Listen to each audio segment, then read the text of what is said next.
성도 여러분 안녕하세요. 말씀 묵상 리바이블입니다. 하나님의 말씀을 붙들며 오늘 하루도 승리하시는 성도님들 되시기를 주님의 이름으로 축복합니다. 오늘 하나님께서 우리에게 주시는 말씀은 여호수아 20장 1절에서 6절까지의 말씀입니다. 우리 함께 읽겠습니다. 여호와께서 여호수아에게 말씀하여 이르시되 이스라엘 자손에게 말하여 이르기를 내가 모세를 통하여 너희에게 말한 도피성들을 너희를 위해 정하여 부지 중에 실수로 사람을 죽인 자를 그리로 도망하게 하라. 이는 너희를 위해 피해 보복자를 피할 곳이니라. 이 성읍들 중에 하나에 도피하는 자는 그 성읍에 들어가는 문 어귀에 서서 그 성읍의 장로들의 귀에 자기의 사건을 말할 것이요 그들은 그를 성읍에 받아들여 한 곳을 주어 자기들 중에 거주하게 하고 피해 보복자가 그의 뒤를 따라온다 할지라도 그들은 그 살인자를 그의 손에 내주지 말지니 이는 본래 미워함이 없이 부지 중에 그의 이웃을 죽였음이라. 그 살인자는 회중 앞에 서서 재판을 받기까지 또는 그 당시 대제사장이 죽기까지 그 성읍에 거주하다가 그 후에 그 살인자는 그 성읍 곧 자기가 도망하여 나온 자기 성읍 자기 집으로 돌아갈지니라 하라 하시니라. 아멘. 오늘은 도피성 제도에 관해서 함께 살펴보려고 하는데요. 도피성 제도는 하나님께서 모세에게 출애굽기, 민수기, 신명기에서 명령하셨던 말씀이었습니다. 이제 모든 지파에게 땅이 분배된 이후에 하나님께서 여호수아에게 다시 말씀하심으로써 본격적으로 도피성 제도가 시행되고 있는 것입니다. 그래서 이스라엘은 하나님의 명령에 따라 레위 지파에게 주었던 48개 성읍 가운데 요단강 동쪽의 3곳 그리고 서쪽의 3곳을 도피성으로 지정합니다. 그런데 왜 도피성을 지정하라고 명령하셨을까를 살펴보면 표면적으로는 혹시 알지 못하는 중에 사람을 죽인 사람이 억울하게 피해를 보지 않도록 하기 위해서라고 기록되어 있습니다. 당시 사회에서 피해를 입힌 사람에게 벌을 가하는 기본적인 원리는 동해의 복수법이었습니다. 즉, 죄를 지은 사람에게 동일한 해를 가한다라는 것인 거죠. 눈에는 눈, 이에는 이로 대응하는 방법이었습니다. 이것은 당시 이스라엘을 포함한 주변 나라의 일반적인 법 질서였습니다. 그래서 설령 실수로 사람이 죽게 되었다 하더라도 죽음은 죽음으로 갚아야 하는 것이 당시에는 보편적인 생각이었습니다.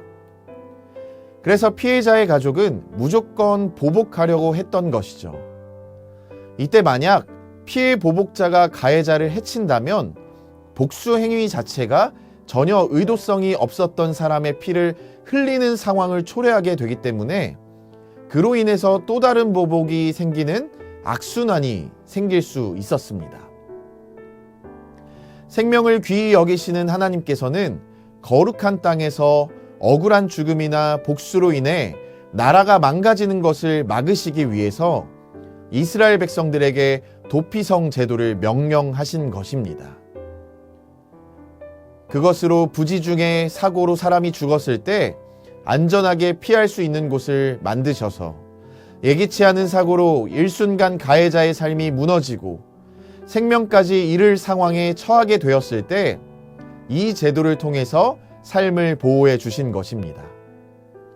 또한 그뿐만 아니라 피해자의 친구나 가족 역시도 순간적인 감정 때문에 더 악한 죄를 짓지 못하도록 보호해 주신 제도입니다. 그러면서도 고의성이 없었다 하더라도 사람이 죽은 것으로 가택연금에 처하게 하심으로써 피해자의 억울함을 덜어주시는 제도였던 것이죠. 가해자는 정식 재판을 받기까지 성에 머무를 수 있었고 무죄 판결을 받으면 대제사장이 죽을 때까지 성 안에서만 생활할 수 있었습니다. 그러다 대제사장이 죽으면 죄값을 대제사장이 피해자의 죽음을 대신해서 속량했다고 여겼기 때문에 자기 집으로 돌아갈 수 있었던 제도가 바로 도피성 제도였습니다. 그렇다면 하나님께서 왜 도피성을 허락하신 것일까요? 그 이유는 명백한데요. 우리 모두는 얼마든지 부지 중에 실수로 살인을 저지를 수 있는 존재들이기 때문입니다. 이렇게 말씀드리면 다른 사람의 마음을 아프게 하고 피해를 끼친 적은 있지만 그래도 나는 살인한 적은 없다 라고 반론하시는 성도님들이 계실지도 모르겠습니다. 물론 문자적으로만 본다면 우리는 사람을 죽인 일이 없기 때문에 그 반론이 결코 틀린 말은 아닐 것입니다. 또 우리가 구약 성경으로만 신앙생활을 하고 있는 사람들이라면 그 말씀이 당연히 맞을 것입니다. 그러나 우리는 구약 성경뿐만 아니라 예수님을 통해서 주어진 신약 성경도 함께 묵상하며 살아가는 그리스도인입니다. 그래서 신약 성경의 관점에서도 살펴보면 우리도 부지 중에 살인을 저지를 수 있는 존재라는 사실이 너무나도 분명해지는데요. 요한일서 3장 15절 말씀을 보시면 형제를 미워하는 자마다 살인하는 자니 라고 기록하고 있기 때문입니다. 물론 의도적으로 형제를 미워하는 자는 부지 중에 미워하는 것이 아니기 때문에 도피성으로 들어갈 수 없을 것입니다. 그러나 문제는 미워하지 말아야 하면서도 습관적으로 화를 내고 또 감정적으로 욱하는 이런 자리로 우리가 수도 없이 간다라는 것입니다.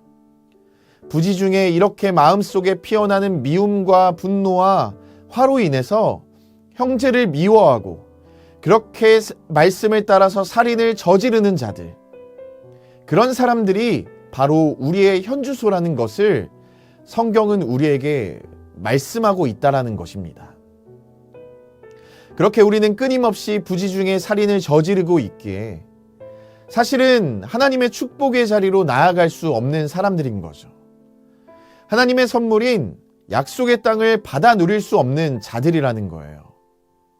만약 하나님께서 도피성을 허락하시지 않았다면 피해 보복자에 의해서 복수를 당하거나 또 보복을 당한 것으로 보복이 우리의 인생의 목표가 되어서 그렇게 비참한 인생으로 우리의 인생이 끝마칠 뻔했습니다.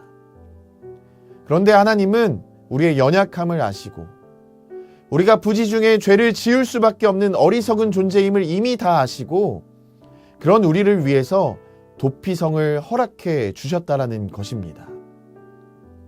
2절 말씀을 보세요. 도피성들을 너희를 위하여 지정하라 라는 말씀이 바로 그 의미인 것입니다. 그리고 이 땅의 가장 위대한 대제사장이신 예수님이 오셔서 도피성에서만 살아가야 하는 우리를 자유케 하시려고 대제사장의 죽음으로써 우리를 자유민이 되게 하신 것 아니겠습니까? 여러분, 우리가 그렇게 크고 놀라운 사랑을 받은 존재들이라는 것이 성경의 증언입니다.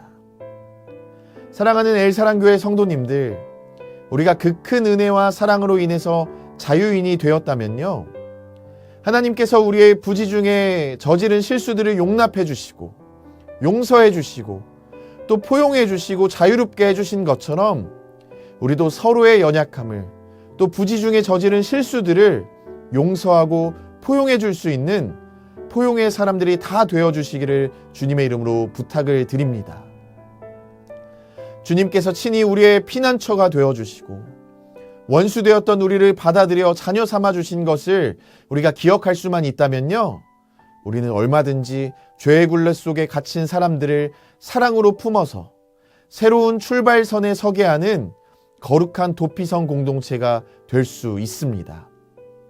오늘 하루를 그런 마음으로 도피성이 되어주시는 성도님들이 다 되어주시기를 주님의 이름으로 축복합니다. 기도하겠습니다. 사랑하는 주님, 우리는 부지 중에 살인하는 연약함을 가진 자들입니다.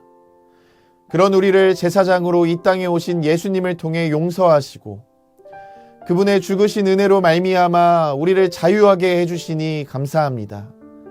그 사랑을 기억하며 우리도 서로의 연약함을 용서하고 품는 도피성 공동체가 될 수 있도록 인도하여 주시옵소서.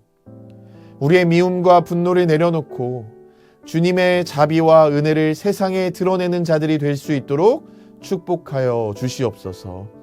예수님의 이름으로 기도합니다. 아멘.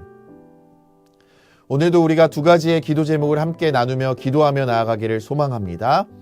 먼저는 우리가 어떤 자들인지를 기억하게 하시고 얼마나 큰 은혜를 받았는지를 기억나게 하소서라는 기도 제목으로 함께 기도하며 나아갔으면 좋겠습니다. 그리고 두 번째로는 우리가 서로를 도피성같이 안전하게 품고 사랑하며 주님의 은혜를 실천하는 거룩한 교회 될 수 있도록 인도하여 달라고 우리 이런 기도 제목 두 가지를 가지고 이 시간 함께 기도하며 나아가도록 하겠습니다. 기도하겠습니다.